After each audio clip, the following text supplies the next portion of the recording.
guys, Nathalie, Domina. Welcome back to my YouTube channel. If you do not know who I am, I'm a Roman Catholic YouTuber and I do YouTube videos on all things Catholicism. So if you're Protestant, Catholic, or whoever you are welcomed here.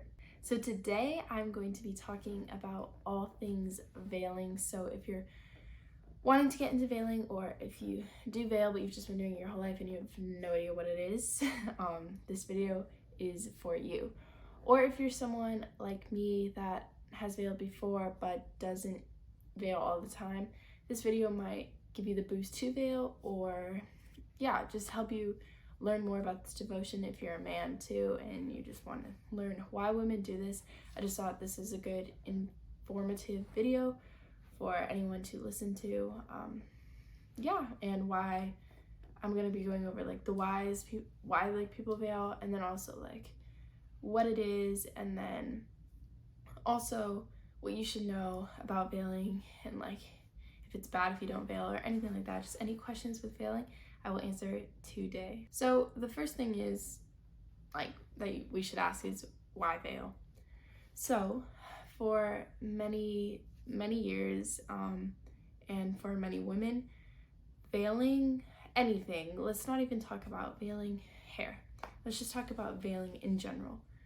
When you veil, let's say things in the church, sacred things that are called to be set apart in the church. For example, the chalice is veiled with a white cloth. Then we also have the altar veiled. Then the tabernacle is veiled. And then during Lent, we see crosses veiled and any statues like that. So why do we veil things? Well, I will tell you why. When we veil things, we are showing the sacredness of the object. There's something of that object that is to be set apart, which set apart, that is basically the word holy, or saints, or anything that is supposed to be for sanctity. Anything holy is anything set apart. So those consecrated chalices, the consecrated altar, those are things that are set apart. Consecrated men and women, those are set apart men and women, and that is why nuns and sisters, you see them veil. Now, why do specifically women veil, you may ask? Well, women are called to a special purpose. Just like the tabernacle is veiled, just like those holy objects are veiled that hold something sacred, the chalice is veiled, right? Because it holds Jesus within it. Just like women we're the same. Women are called and biologically able to bear life, right? So if women are able to bear life, to hold something within us as women, we are sacred and set apart, different than men. We have a different role, an extra role, where we are able to bear life, just like the tabernacle can bear life, just like Mary bared life. Veiling is a way for us to unite ourselves with the mission and calling of Mary, because like Mary, we are to say yes to God, and we have been set apart for something. Mary was set apart by God out of all the men, all the women. She was set apart to bear God, right? And so veiling and living life through Mary is a way we can live out the calling of being set apart. So not only does veiling unite us with Mary and showing that we are set apart, but it also can remind us that we are a bride of Christ. So we think that only brides wear veils on their wedding days, and that is beautiful symbolism because it shows that they are set apart, right, for their husband. But wearing a veil on any occasion in the presence of God shows that we are the church, we are the bride to Christ, and then us women specifically, we are set apart, able to bear life, like the chalice and the tabernacle and the altar. They all hold life within it. They hold the life, right?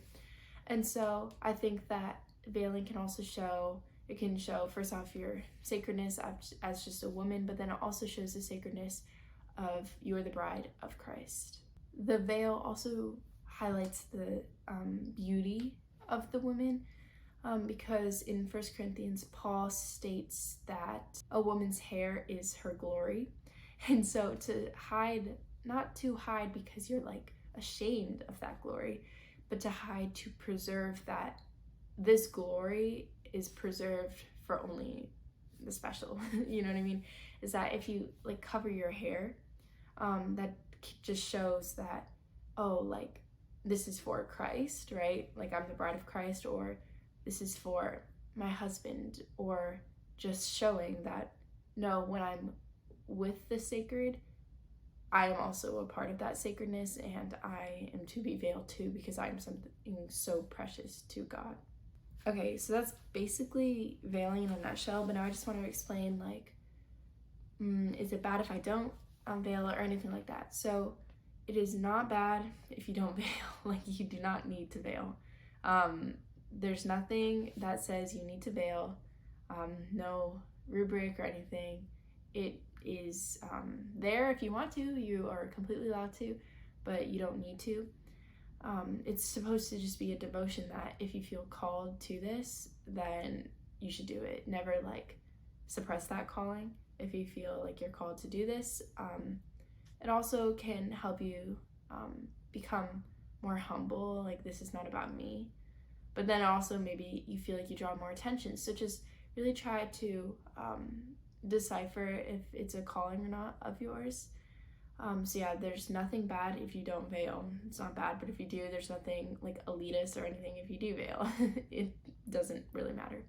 So yeah, I just hope this video was helpful for you guys to just learn a little bit more about veiling and why people do it, and that it really is just a devotion between you and Christ, you and Mary, and then you and your dignity as a woman.